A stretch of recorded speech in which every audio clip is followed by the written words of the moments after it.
గోదావరి పరివాహక ప్రాంతం అంటే ఆహ్లాదకరమైన వాతావరణమే కాదు, అక్కడ ఆలోచింపజేసే జీవితాలు కూడా ఉంటున్నాయి.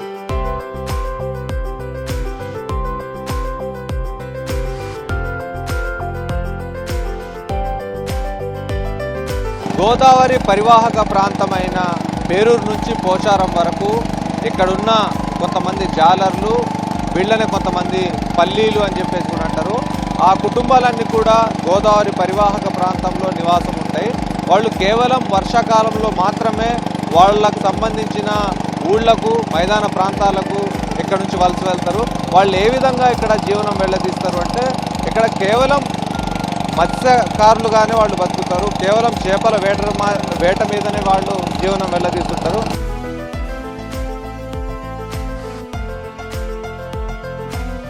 నా పేరు లక్ష్మణ్ అండి. బోట్ వచ్చేసి 2 lakhs దాకా అవుతుంది సార్. ఇంజిన్ బోటు కలిపి 2 lakhs దాకా అవుతుంది. కొత్తవి సార్, పాతవి పని చేయి సార్. ఏదైనా రాయలు తగిలి అంటే బొక్క పడిపోయి మునిగిపోతాయి సార్. కొత్తవి తీసుకొస్తామండి. కొత్తవి తీసుకొచ్చి ఇంజిన్ కూడా కొత్తది కొనుక్కున్నాం. పాత అయితే రిపేర్ వచ్చేసి ఆగిపోతాయి. రోజుకి వచ్చేసి 4-3 లీటర్లు డీజిల్ కాలుతుంది సార్. డీజిల్ ఊర్లోకి వెళ్ళి బండ్లు వెహికల్ ఉంటే వెహికల్ మీద వెళ్ళి తీసుకుని వస్తాం సార్.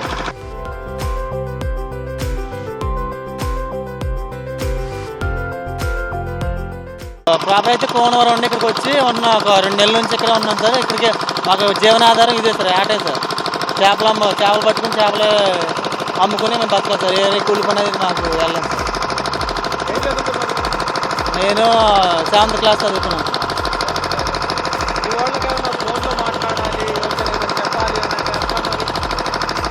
అంటే ఫోన్లు ఉంటే చేస్తుంది అసలు, లేదంటే మనిషి వెళ్ళి కవర్ అందియాలి సార్. ఫోన్లు సిగ్నల్ ఉంటే కలుపుతుంది, లేకపోతే వెళ్ళి మనిషి వెళ్ళి చెప్పాలి సార్. ఆటోకి బస్కి వెళ్తారు లేదు సార్, మనుషులు వెళ్ళవలసింది. అక్కడ సిగ్నల్ కలవకపోతే మనుషులు వెళ్ళవాలి సార్. ఏదైనా ఆటో అయినా బండి అయినా మాట్లాడుకుని వెళ్ళాలి. మీ ఇంట్లో పెళ్ళిళ్ళు అవి అయితే ఆ టైంలో మరి చేపలు వేట ఎలా చేస్తారు? అట్లనే పెళ్ళిళ్ళకి ఎలా పెళ్ళిళ్ళ కంటే ఇంకా వెళ్తాం సార్. ఏదైనా దూరంగా ఉంటే ఆ ఏటలు ఆపేసుకుని వెళ్తాం సార్.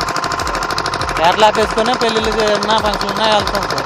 దగ్గర లేదు, ఏదైనా దూరం పోలు అయితే వెళ్ళాం.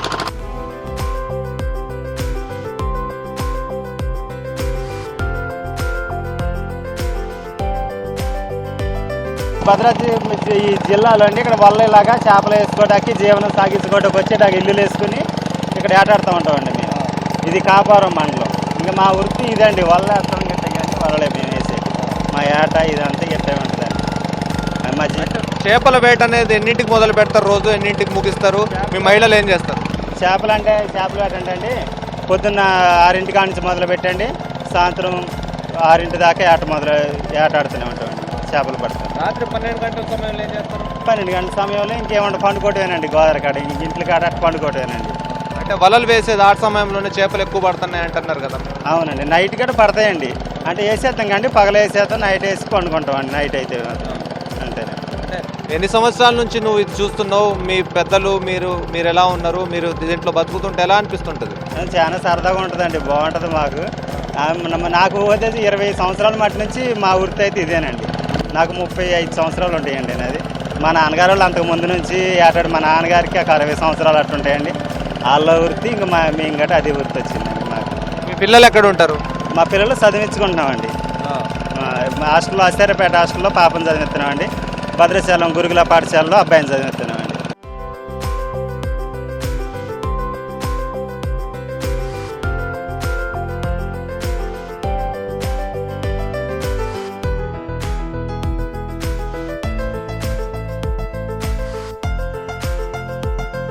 మగవాళ్ళందరూ చేపల వేటకు వెళ్ళిన తర్వాత అసలు ఆడవాళ్ళు ఏం చేస్తారు, ఏం వండుతారు అని తెలుసుకోవటం కోసం చీకటి పడే వరకు ఇక్కడే ఉన్నాను.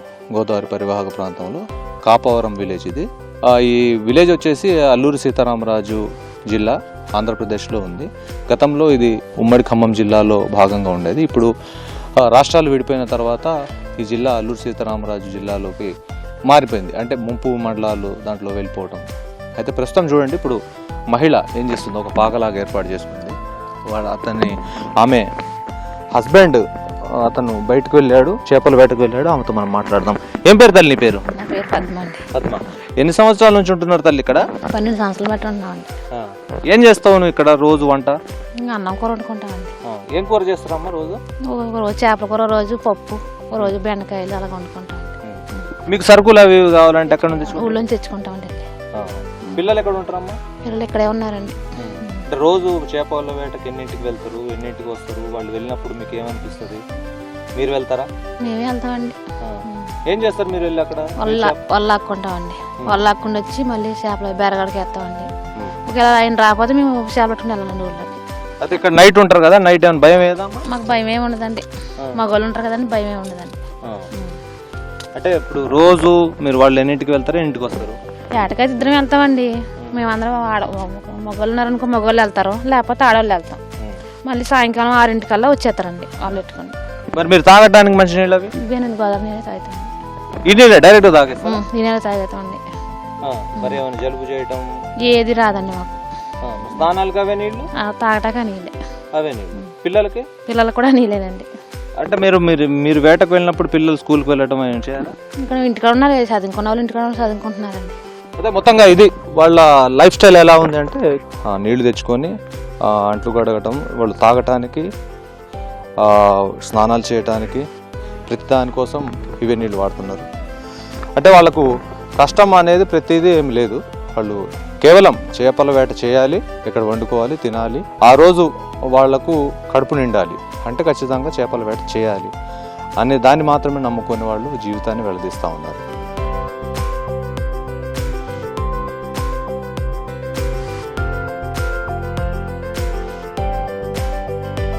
పగలైతే వాళ్ళు చేపల వేటకు వెళ్తారు. అసలు రాత్రిపూట వీళ్ళు ఎలా ఉంటారో అయితే ఇప్పుడు రాత్రి వేళ వాళ్ళ ఇల్లు చూడండి, పరిసర ప్రాంతాలంతా కూడా మొత్తం ఇక్కడ చీకటిమయం.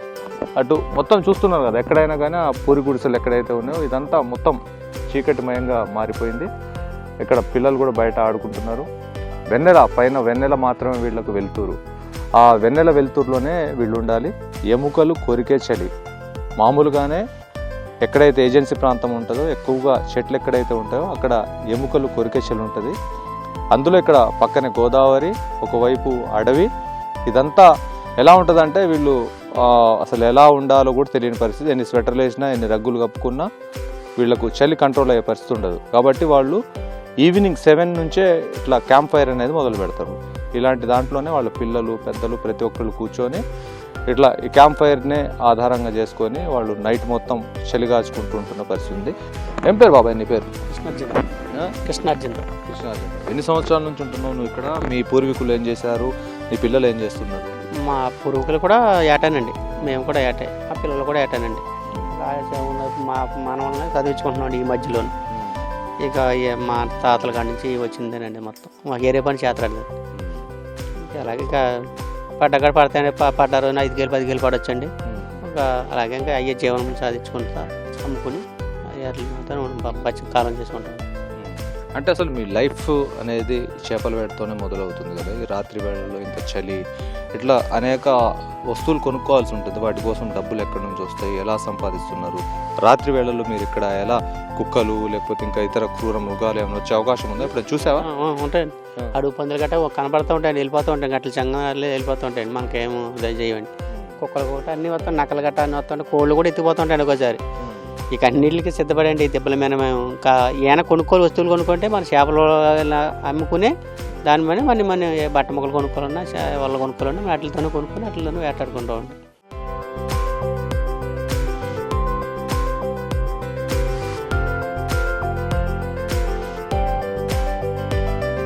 ఈ గాలి వచ్చినప్పుడు, ఈదురుగాలు లాంటివి వచ్చినప్పుడు, ఇసుక మీ దగ్గర ఉంది కదా, ఎలా ఉంటుంది అప్పుడు? మామూలు పెద్ద కూడా మామూలు సుడిగుండాలు, మామూలు సినిమాల్లో కూడా చూస్తుంటాం చూడండి. సుడిగుండాలు వచ్చినట్టుగా అలాగ పాకలు కూడా ఒకసారి అయితే ఎగరేసేస్తాయండి, పందిట్లు కూడా ఎగరేసేస్తాయి. ఇంకా ఇది కానీ ఇంకా అలాగా ఉండవలసిందండి. మేము తప్పదు. ఇంకా కోనవరం మన సొంతం కోనవరం అండి. ఫస్ట్ ఇప్పుడు మా తాతల నాడు యానం అండి. యానం కాడి వచ్చేసి ఇంక ఇటు ఇలా యాట్లు చేసుకుంటే మా నాన్నగారు ఏమో కోనవరంలో ఇల్లు కట్టేసి ఇంక అక్కడే మేము కూడా ఇల్లు అన్నీ అక్కడే ఉన్నాయండి. మరి రేషన్ కార్డులు, ఆధార్ కార్డులు అన్నీ ఉన్నాయి. ఏంటంటే ఈ ఉన్న 6 నెలలు 7 నెలలు ఇక్కడ బతుకుతామండి. బతికి వర్షాకాలం మన ఇంటికి వెళ్ళిపోతామండి. అక్కడ ఒక 5 నెలలు అన్నీ ఉండి మన దసరా వెళ్ళిపోయిన తర్వాత మన వచ్చి మన ఇలాగే దెబ్బల మీద ఉంటాం. ఓకే, అనేక కోట్ల రూపాయలు తీసుకొని కొంతమంది హీరోలు యాక్ట్ చేసి సినిమాల్లో ఇలాంటి సీన్స్ని కృత్రిమంగా సృష్టించి చూపిస్తూ ఉంటారు. కానీ రియల్ లైఫ్లో కూడా ఇలాంటి జీవితాలు ఉన్నాయి. ఈ చేపల వేటను నమ్ముకొని అనేక మంది జీవనం వెల్లదీస్తూ ఉన్నారు. ప్రభుత్వాలపైన ఆధారపడకుండా వాళ్ళ జీవనోపాధి కేవలం చేపలు వేటాడటం, చేపలను పట్టుకోవటం, వాటిని అమ్ముకోవటం, వాటి ద్వారానే బతకటం, దాన్ని బేస్ చేసుకొని వాళ్ళు జీవనం వెల్లదీస్తూ ఉన్నారు. కాబట్టి ఇలాంటి జీవితాలు కూడా భూమి మీద ఉన్నాయని చెప్పడానికి వీళ్ళు సజీవ సాక్ష్యంగా ఇంకా గోదావరి పరివాహక ప్రాంతంలో జీవిస్తున్నారు.